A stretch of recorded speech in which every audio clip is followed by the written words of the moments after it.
Hello there. I'm Scotty. You're not, and welcome to Nickelodeon Month. Nick.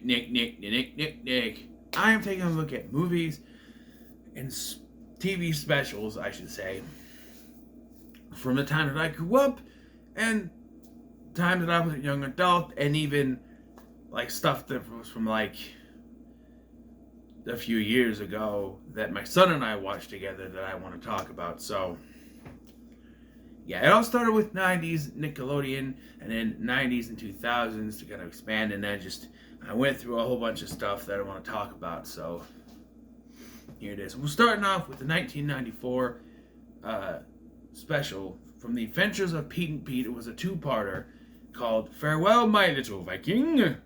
And before I get into the actual two-part episode here, this is Retro Rewind. I'll put that on the thing. It's a Retro Rewind because it's a TV episode, technically. I'll be doing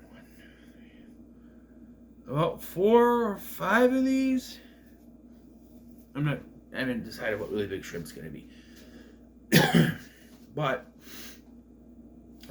so before I get started on the actual episode, and I'm going to have to do this with some of these, explain what the TV show is in case you don't know. The Adventures of Pete and Pete was a Nickelodeon comedy show for kids. It had no laugh track, but it was very much a comedy about two siblings, an older teenager and a younger little brother, both named Pete.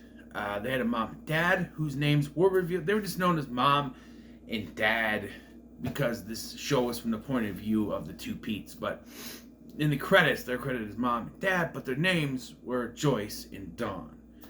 Dawn is the, typical father figure type character, wants to do whatever he can for his family, grilling and doing housework and mowing the lawn and stuff like that. Mom, however, has a metal plate in her head, and she's very different to what you would have.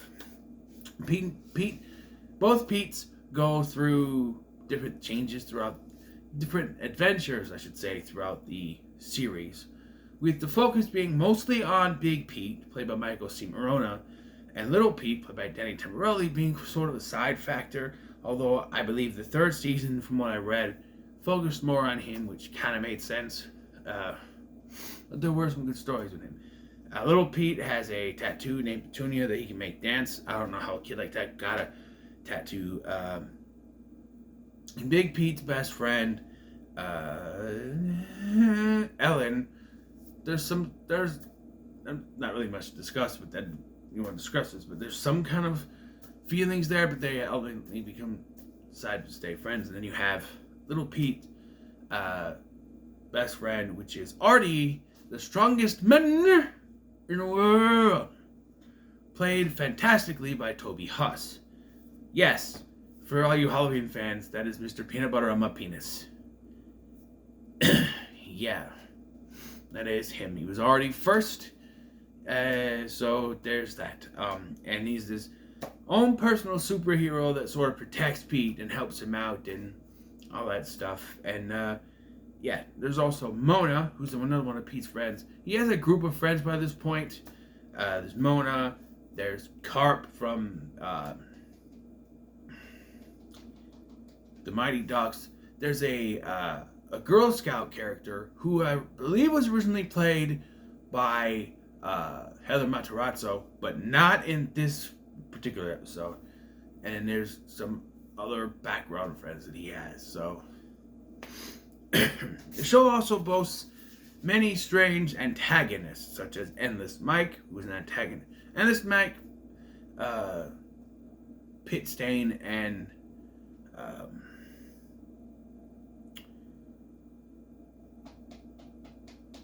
Open Face sandwiches, which were kind of ploys for Pete.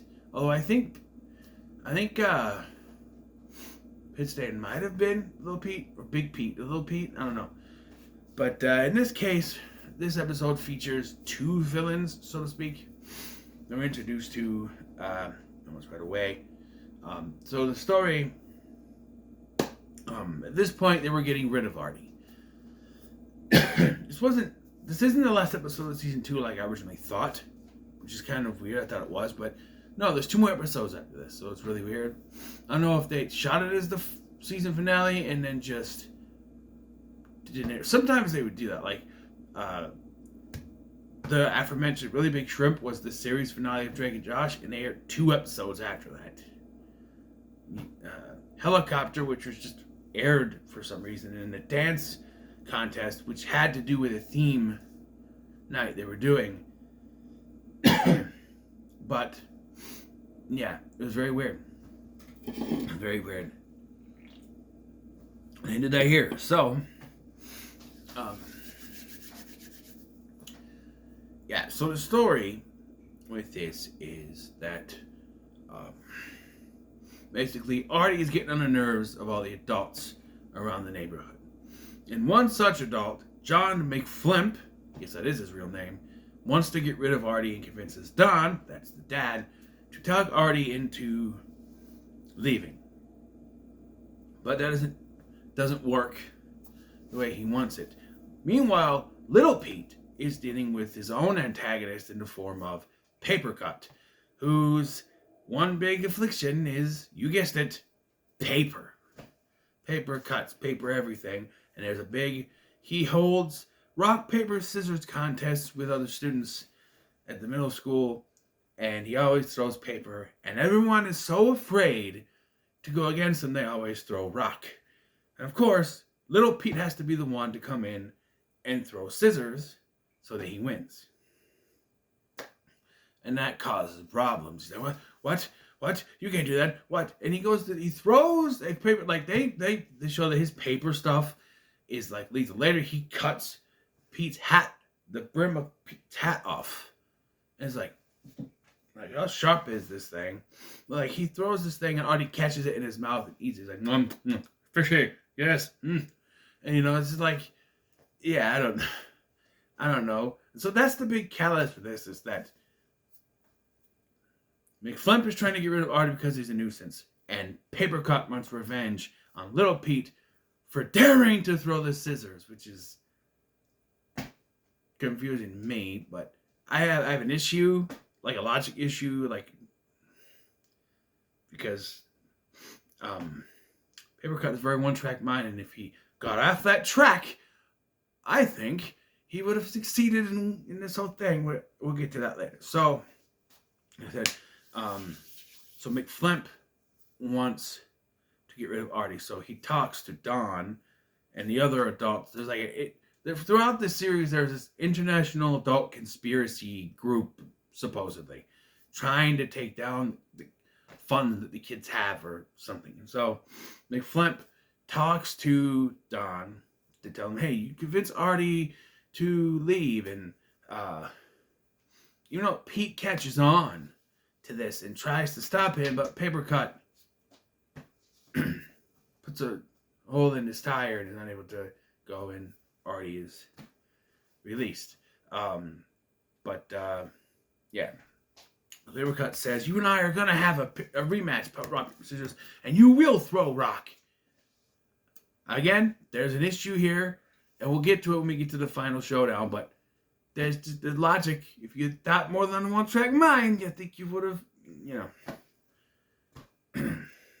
Anyway, and so they have to find a way to bring Artie back. You got Big Pete and Ellen, like, they were trying to tone down Artie to make him more normal. It didn't work, and so he was going to take it out of there, try to get people to like him. It didn't work. And so they set this Artie signal to call him back.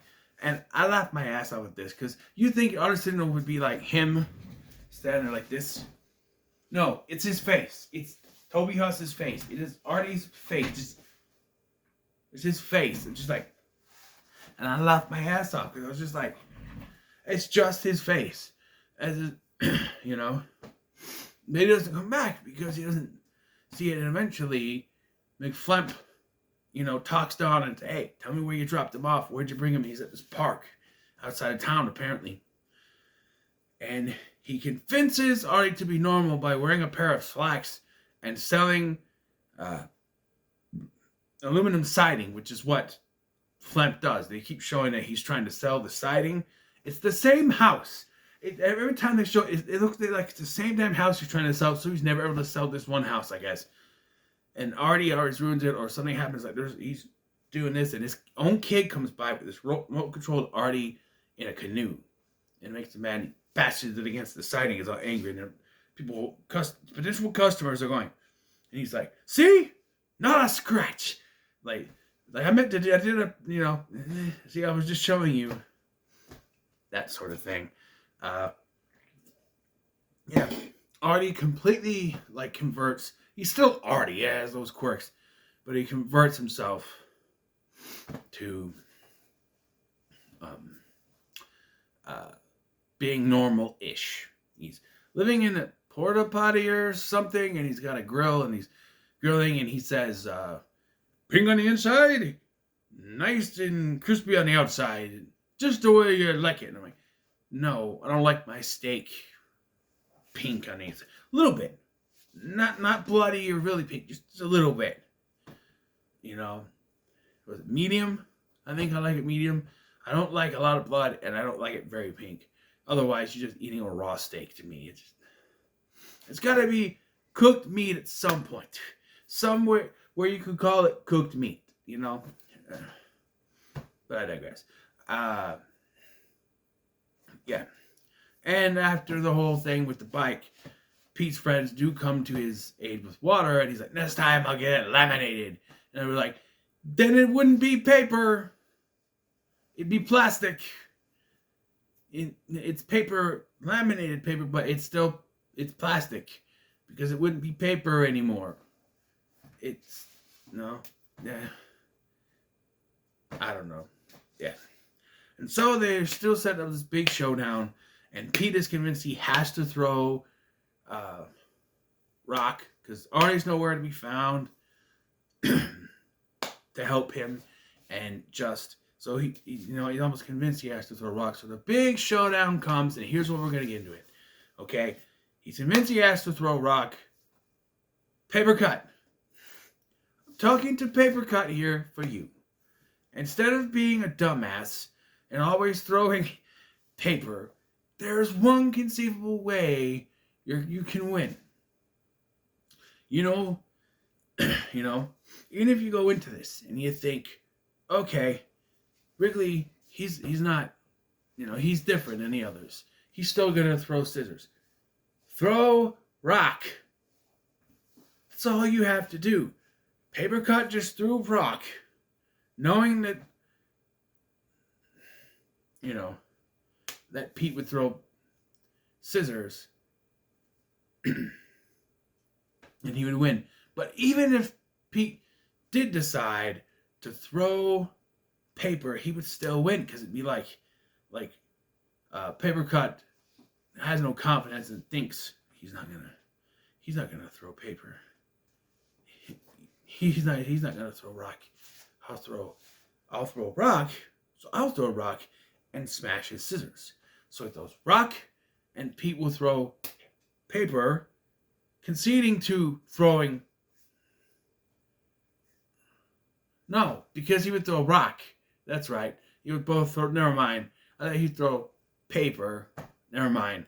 I'm thinking, I don't know. It would be Rock, and they'd both get. Never mind. So, yeah. And you think he's going to choose Rock, but he throws scissors. Before this, though, Don does find Artie, because they say that the Artie signal, and they say that Artie loves the smell of tire air, which, if you let out the tire air and he's not right there next to it, you wouldn't smell anything. But he comes out in there, and he's still kind of changed until he mentions Pete. He's like, "Pete, my little Viking, he's in trouble." And so they get there, but little Pete doesn't know that Artie and Don are there. And after Pete decides to be brave and throw out scissors, Don goes to walk up, and Artie's like, "No." So this also made me laugh, because they cut to both Pete's walking down the street, and Artie's just standing there in the middle of the street. And basically, this is where he says goodbye. He says, there are other kids that need my help, basically, and he's got to leave. And so, yeah.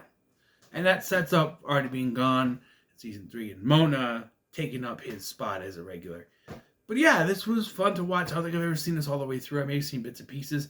I knew about the international adult conspiracy trying to get rid of Artie. That's new, and I knew this was the last time Artie was on the show. So, yeah. But this was a fun, time throwback. The theme song, oh my god. The theme song for Pete Pete is one of the best Nickelodeon theme songs. Hey Sandy by Polaris. It's just fantastic. They were also in an episode called Hard Nights Pete where they played the song Summer Baby. And I wasn't around. Nobody knows. Nobody knows. If you're a Pete Pete fan, you know that episode. Great episode. I wanted to actually do a retro rewind on that. I may do that. Excuse me. Some point in the future, but this was, yeah. And this was 1994. I'm going back here. It's 1994. So, yeah, there's no score because retro rewinds don't do scores. But, yeah, I think this was a great start to Nickelodeon month.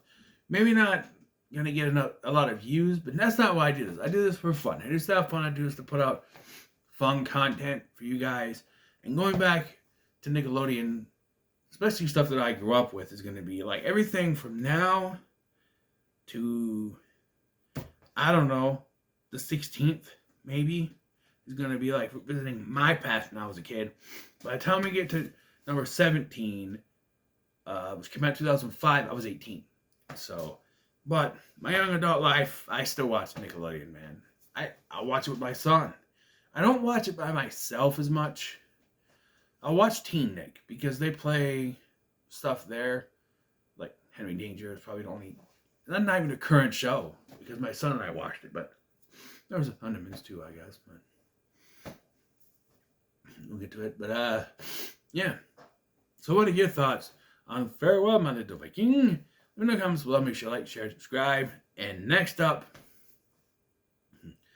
we go to 1997. A movie, a revisited review about a movie. A revisited review for a movie about fast food. Until then, make sure you like, share, and subscribe. Thanks for watching. I'm Scotty, and I'll see you in the next one.